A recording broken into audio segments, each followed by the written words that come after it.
तो पूरे राजस्थान के अंदर हर विधानसभा क्षेत्र के अंदर 5,000 10,000 पौधारोपण का कार्यक्रम है युवा साथियों के द्वारा, और कहीं पर ब्लड डोनेशन का भी कैंप लगाए गए हैं, कहीं और भी कार्यक्रम किए गए हैं। इसी उपलक्ष्य में मैंने भादरा तहसील के अंदर अपने 5100 पौधारोपण का कार्यक्रम और टारगेट रखा है। हर पंचायत स्तर के अंदर 100 पौधे लगा रहा हूँ, लेकिन 100 पौधों से काम नहीं चल रहा, क्योंकि लेके तो मैं 5,000 आयो, कई बाद में 5,000 और डिमांड होगी, वह 5,000 और ले आना पड़ेगा, क्योंकि हर गाँव में थोड़ी जावा बढ़ा कर 200-400 पौधा लग जाए। हाँ, तो आपने ये है कि हर पंचायत के अंदर 100 पौधारोपण को कार्यक्रम है। और पायलट साहब के जन्मदिन के बारे में बता दिया था ना, यह बात को ध्यान है कि पायलट साहब राजस्थान के अंदर युवाओं की, किसानों की, मजदूरों की, सबकी लड़ाई 7 साल से लड़ रहे हैं। जब कांग्रेस पार्टी 20 सीटों पे थी तो उन्होंने सड़क से लेकर के लड़ाई शुरू की और 100 सीट पे कांग्रेस पार्टी को पहुंचाया, कांग्रेस पार्टी की सरकार में। इस उपलक्ष्य में हम उस बंदे को धन्यवाद देते हैं।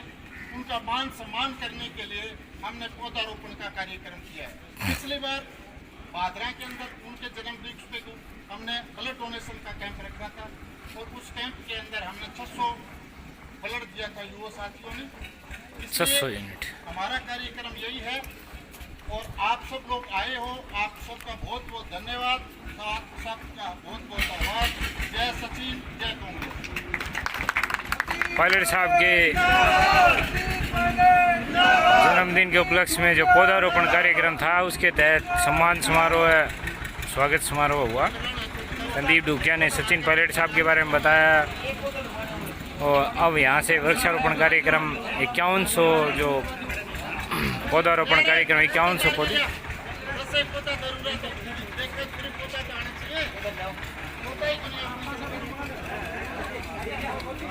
वृक्षारोपण कार्यक्रम।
नमस्कार, साफ संदेश से मैं अनिल कौशिक। दोस्तों, आज हमारे पास है संदीप जी ढूकिया, कांग्रेस के राजस्थान प्रदेश संगठन के सदस्य हैं। आइए उनसे जानते हैं। भादरा में उन्होंने एक अभियान चलाया हुआ है सचिन पायलट के जन्मदिवस के अवसर पर। 7 सितंबर को जो सचिन पायलट का जन्मदिवस है, उसके उपलक्ष्य में 5100 पौधारोपण का अभियान भादरा तहसील में चलाया हुआ था। लेकिन ये अभियान संभवतः लगता है कि 5100 से कहीं अधिक विशाल प्रोग्राम बनाने जा रहे हैं संदीप ढूकिया। आइए उनसे जानते हैं। नमस्कार संदीप जी। नमस्कार जी, धन्यवाद। तो ये क्या अभियान है, कितने पौधे आप इस अभियान के तहत लगाएंगे? देखिए, मैं आपको बताऊं, 7 तारीख का सचिन पायलट जी का जन्मदिन है। जन्मदिवस के उपलक्ष्य में पूरे राजस्थान के अंदर 10 लाख पौधों का वृक्षारोपण करने का टारगेट है, जिसके अंदर हर विधानसभा क्षेत्र के अंदर 5000 पौधे लगाने का कार्यक्रम है युवा साथियों के द्वारा। लेकिन मैं मानता हूं कि ये 10 लाख से भी बढ़ के आगे जाएगा, क्योंकि जैसे मेरा भादरा विधानसभा क्षेत्र के अंदर 5100 पौधों का लक्ष्य था। हर पंचायत के अंदर 100 पौधे लगाने का मेरा लक्ष्य था। लेकिन अब मैं आज 20 पंचायतों में करीब पौधारोपण करके आया हूं, तो 20 पंचायतों के अंदर ही 5000 पौधों के करीब लग गए। तो ये मेरा टारगेट है, ये 10,000 के करीब जाएगा और पूरे राजस्थान के अंदर 10 लाख से भी बढ़ करके सचिन पायलट के जन्मदिन के पौधारोपण का कार्यक्रम होगा। और इसके अलावा भी ब्लड डोनेशन का कार्यक्रम भी काफ़ी जगह हो रहा है, और भी बहुत सारे कार्यक्रम युवा साथियों के द्वारा पायलट साहब के जन्मदिन पे किया जा रहा है। तो संदीप जी, ये कार्यक्रम कब से प्रारंभ किया था आपने पौधारोपण का? ये पिछली दफ़ा तो क्या हुआ कि पायलट साहब के जन्मदिवस के उपलक्ष्य में मैंने यहाँ भादरा के अंदर विवेकानंद हॉस्पिटल के अंदर ब्लड कैंप का ब्लड डोनेशन का कार्यक्रम रखा था। उसके अंदर करीब 600-700 ब्लड युवाओं ने डोनेट किया था। और अब की बार क्या है कि ये 7 तारीख का जन्मदिन है पायलट साहब का, तो 7 तारीख के एक दिन में इतने पौधे लगाने मुश्किल कार्य हो जाए, क्योंकि अब हमारे यहाँ अपने 56 पंचायत हैं। 56 पंचायतों के कारण एक दिन में 20 पंचायतें ही कवर हो सकती है, क्योंकि कई पंचायतों में 2-2 गांव हैं, किसी में 3 गांव भी आ जाते हैं, छोटे जो गांव हैं। इसलिए मैंने ये कार्यक्रम 4, 5, 6, 3 दिन का रखा है। 3 दिन के कार्यक्रम के अंदर ये पौधारोपण का कार्यक्रम हो रहा है। तो ये पौधे आप कहाँ से, किस नर्सरी से लेकर आते हैं और कौन से पौधों को आप प्राथमिकता दे रहे हैं? देखिए, मैं सरसा से ये लेके आया था। ये सनी के नाम से कोई नर्सरी है, उस नर्सरी से मैं पौधे लेकर के आया था। और पौधे ज़्यादातर क्या है कि जो छांवदार पौधे हैं ना, छांवदार पौधे लगा रहे हैं, क्योंकि फलदार पौधे तो लगा नहीं सकते। छांवदार पौधे हैं, उनका टारगेट ज़्यादा है। छांवदार पौधे लेके आया हूँ। तो संदीप जी, क्या इसकी आप अपने लोकल कार्यकर्ता, क्योंकि आपके हर तहसील के हर गांव में आपके कार्यकर्ता मौजूद हैं, पौधे लगाने के बाद अक्सर देखा जाता है कि उनकी देखरेख नहीं की जाती, तो क्या इसके लिए भी आप संकल्पित है, अपने कार्यकर्ताओं को इसके लिए प्रेरणा देते हैं, कोई दिशा निर्देश देते हैं? निश्चित रूप से। आप कौशिक जी जानते हो कि मेरी भादरा तहसील में 15 साल से युवाओं की टीम है, वो बहुत मजबूत टीम है। जी। और ये कार्यक्रम ही नहीं, मैंने आपने और भी देखे होंगे, कांग्रेस पार्टी के लिए मैंने बहुत से कार्यक्रम किए थे। 100 बसें लेकर के मैं जयपुर गया, दिल्ली गया, हर कार्यक्रम हम प्रोग्राम। यहाँ पे भी आपने देखा अशोक गहलोत जी आए थे, तो मैंने कितना बड़ा कार्यक्रम किया था उस समय। तो मेरे पास युवाओं की टीम है और बिल्कुल इनकी साल संभाल होगी, ज़रूर होगी।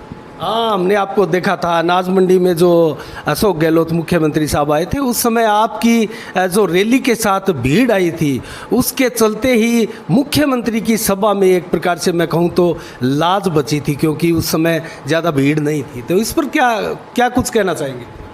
नहीं, देखिए, मैं कांग्रेस का कार्यकर्ता हूँ, मेरा काम है पार्टी के लिए काम करना। मेरी टीम और मैं पार्टी के लिए काम कर रहे हैं। बाकी हाईकमान जो करेंगे फैसला, जो हमें आदेश करेंगे, वही काम करते हैं। संदीप जी, आपकी मैंने बहुत यहाँ सभाएं देखी है, बहुत भीड़ देखी है और चुनावों के समय भी पीछे आपकी बहुत शानदार सभाएं भी देखी है। आप सचिन पायलट के खास माने जाते हैं, नज़दीकियों में माने जाते हैं, तो क्या अशोक गहलोत आज वर्तमान में मुख्यमंत्री है इसलिए आप भादरा में कोई जिम्मेदारियाँ निभा नहीं रहे? देखिए, ऐसी बात नहीं है। मैं कांग्रेस का पार्टी का कार्यकर्ता हूँ। बाकी मैं ये निश्चित रूप से कह सकता हूँ कि मेरे बॉस हैं वो सचिन पायलट जी हैं। युवा हैं, युवा नेतृत्व है और मेरा ही नहीं पूरे राजस्थान के युवा हैं वो सचिन पायलट जी के फैन हैं। तो उस प्रकरण पर मैं एक सवाल बनता है मेरा, हमारे दर्शक भी साफ संदेश के जानना चाहेंगे, क्योंकि बहुत बड़ा प्रकरण राजस्थान में हुआ था जब सचिन पायलट जी ने अशोक गहलोत की सरकार को एक प्रकार से डावाडोल कर दिया था। उस समय भादरा के विधायक बलवान पुनिया जरूर मजबूती के साथ अशोक गहलोत के सामने खड़े थे, साथ खड़े थे और उन्होंने सरकार भी बचाई बोलकर ऐसा लोगों के द्वारा हमने कहा, सुना गया और सोशल मीडिया पर उनके समर्थकों द्वारा पोस्टें भी डाली गई। तो क्या सचिन पायलट के लिए आप ऐसा कुछ करने की मंशा रखते हैं या आप फिर कितना कुछ कर पाए होंगे, और उस प्रकरण पर आप क्या कहेंगे जब सचिन पायलट साहब ने एक प्रकार से अशोक गहलोत की सरकार को डावाडोल किया था? देखिए कौशिक जी, आप ये बात गलत कह रहे हो कि सरकार गिराने का, पायलट साहब का सरकार गिराने का कोई माइनस नहीं था। वो पहले कांग्रेसी थे, आज भी कांग्रेसी हैं। उन्होंने जब कांग्रेस 20 सीटों पे थी, उन्होंने संघर्ष करके और कांग्रेस को 100 सीटों पे लेके आए, कांग्रेस पार्टी की सरकार बनाई।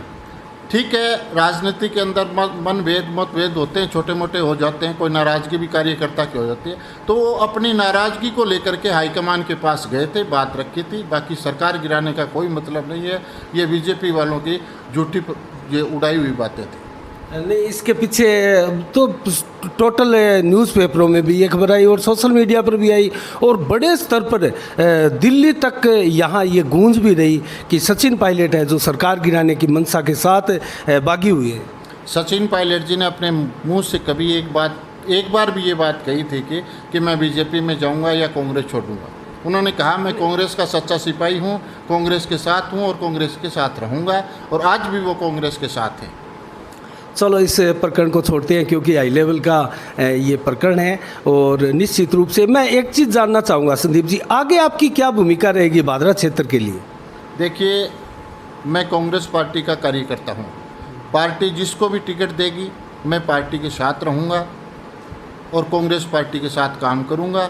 और निश्चित रूप से मान के चलना कि हमारे भादरा के अंदर नहीं, राजस्थान के अंदर दोबारा कांग्रेस रिपीट होगी और भादरा के अंदर कांग्रेस पार्टी का कैंडिडेट जीत के जाएगा। पीछे आप कांग्रेस उम्मीदवार डॉक्टर सुरेश चौधरी के साथ भी रहे, कंधे से कंधा मिलाकर, और बहुत शानदार आपने प्रयास भी किए और 37,000 के करीब वोट भी आए थे, जमानत भी बची थी, लेकिन वो क्या आप प्राप्त मानते हैं? इतना पर्याप्त था? नहीं, पर्याप्त नहीं था। इसीलिए तो कह रहे हैं कि अब की बार कांग्रेस पार्टी अच्छे कैंडिडेट को टिकट देगी, अच्छे उम्मीदवार को टिकट देगी, मजबूत उम्मीदवार को टिकट देगी देख करके, और निश्चित रूप से अब की बार कांग्रेस राजस्थान में भी कांग्रेस आएगी और भादरा में भी कांग्रेस आएगी। तो आप मानकर चलते हैं कि भादरा में पीछे कांग्रेस का प्रदर्शन हल्का रहा? नहीं, हल्के की बात नहीं है। नंबर 3 पर रहे थे डॉक्टर? नहीं, वो कोई बात नहीं होती नंबर 3 पे, क्योंकि कॉमरेड बलवान पूनिया काफ़ी समय से संघर्षशील थे और 2-3 बार चुनाव लड़ा, तो लोगों की संपत्ति थी, लोगों ने वोट दिए, चुनाव जीत गए। तो आगे आप क्या देखते हैं, बलवान पूनिया फिर रिपीट नहीं होंगे? नहीं, वो तो क्या कह सकते हैं, हो सकता है बलवान पूनिया अच्छे काम करेंगे तो रिपीट हो जाएंगे, और बलवान पूनिया हो सकता है कांग्रेस की टिकट भी लेकर के आ जाएं। कांग्रेस की टिकट लाएंगे तो हम बलवान पूनिया के साथ हैं, कोई अच्छा, ऐसी भी संभावनाएं है? बिल्कुल है, कोई दिक्कत नहीं। संभावना राजनीति के अंदर सभी होती हैं। तो अगर फिर ऐसा हुआ तो माकपा की टिकट भी लेकर तो कोई और भी उतर सकता है ना? माकपा भी तो एक बड़ी राष्ट्रीय पार्टी है। नहीं, वो तो देखो आगे की बात है, इस बारे में अपन ज़्यादा कुछ नहीं कहेंगे, लेकिन अपन कांग्रेस के कार्यकर्ता हैं, पौधारोपण का काम किया है, अपना वही काम है, पौधारोपण और पार्टी के लिए काम करना। एक बहुत बड़ा सवाल यहाँ क्षेत्र की जनताओं के दिमाग में भी है कि बलवान पुनिया की राय तब आसान होगी जब सिंचाई से वंचित 14 जो गांव है वो बलवान पुनिया अगर जुड़वाने में कामयाब रहते हैं, तो अन्यथा बलवान पुनिया की राय इतनी आसान नहीं होने वाली। नहीं, वो चीज़ जो उन्होंने वादा किया था ये गाँवों का, बिरानी गाँवों का, वो निश्चित रूप से अशोक गहलोत जी उसके करीब है, उसमें प्रोसीजर पे है काम, हो भी सकता है, ऐसी बात नहीं, हो सकता है कि वो काम संभवतः हो सकता है। तो फिर आपकी मतलब उम्मीद यही है कि फिर दोबारा रिपीट भी हो सकते हैं अगर ऐसा हुआ तो? नहीं, रिपीट तो हो सकते हैं, कोई दिक्कत नहीं, कांग्रेस की टिकट लाएंगे तो वो जीत जाएंगे, बाकी ऐसी बात नहीं। बीजेपी तो यहाँ आएगी नहीं, ये तो हम कह सकते हैं। बीजेपी ने जो किसानों के साथ किया है वो चीज़ तो संभव ही नहीं कि बीजेपी राजस्थान में क्या, बीजेपी पूरे देश में भी नहीं आएगी। अच्छा, तीनों ये जो कृषि कानून है, संदीप जी आप काफ़ी वर्षों से राजनीति करते हैं, इन तीनों कृषि कानूनों में आप क्या गलत मानते हैं? देखिए, ये तो कानून जो लिए हैं वो गलत लिए, काले कानून। इसके बारे में मैं ज़्यादा नहीं कह सकता क्योंकि ज़्यादा मुझे जानकारी गहराई तक है नहीं, इसलिए मैं ज़्यादा नहीं कह सकता। लेकिन ये काले कानून हैं, ये गलत लिए हैं और किसानों के साथ जो हो रहा है वो गलत हो रहा है। इसमें जो प्रावधान है आप मानते हैं कहीं ना कहीं गलत है? बिल्कुल गलत है, किसानों के हित में नहीं है। किसानों के हित में नहीं है। लेकिन सरकार बार बार कहती है कि इनमें ऐसा कोई प्रावधान है ही नहीं, अगर है तो हमारे साथ आकर बैठे वार्ता करें और पॉइंट टू पॉइंट हम इसके ऊपर वार्ता करने के लिए तैयार हैं। नहीं तो नहीं है तो ये वापस ले लें, क्या दिक्कत है भाई? आप ये कह रहे हो कि ये गलत नहीं है, काले कानून गलत नहीं, तो वापस ले लें, क्या दिक्कत है पार्टी के? भाई आज प्रधानमंत्री की दिक्कत क्या है इस चीज़ की, ये बताइए आप। चलो इसको लेकर, क्योंकि काफ़ी देश में बवाल मचा है और आज भी उत्तर प्रदेश में बहुत बड़ी जनसभा किसानों की होने जा रही है और कहा जा रहा है कि लाखों की संख्या में किसान वहाँ उमड़े हैं। तो संदीप जी, एक लास्ट सवाल मैं आपसे पूछना चाहूँगा कि आने वाले चुनाव में क्या अगर कांग्रेस आपको टिकट, आप प्रयास नहीं करेंगे, आपको टिकट दे तो आप फिर क्या मंशा रखते हैं? देखिए, मैं कह रहा हूँ पार्टी चाहे किसी को भी टिकट दे, मेरी बात नहीं है, मैं पार्टी के साथ हूँ। आप लेना नहीं चाहेंगे टिकट? नहीं, टिकट कौन नहीं लेना चाहता? टिकट सब लेना चाहते हैं। मैं 20 साल से पार्टी के लिए काम कर रहा हूँ, तो टिकट क्यों नहीं लेना चाहूँगा? टिकट लेना चाहूँगा। कांग्रेस टिकट की दौड़ में तो जयदीप डूडी भी अग्रसर है। कोई भी हो, मुझे तो चाहे जयदीप डूडी हो, चाहे बलवान पूनिया हो, चाहे डॉक्टर सुरेश चौधरी हो या और कोई हो, अगर कोई भी कांग्रेस की टिकट लेके आएगा, मैं कांग्रेस पार्टी के साथ रहूँगा, ये मेरा वादा है। चलो, बहुत बहुत धन्यवाद। Thank you sir.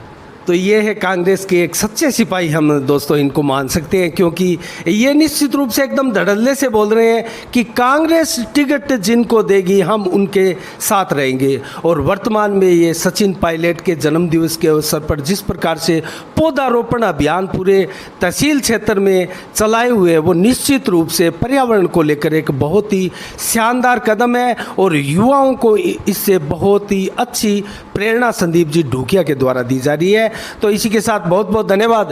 Thank you sir, धन्यवाद। तो नमस्कार, जय भारत, जय जय राजस्थान।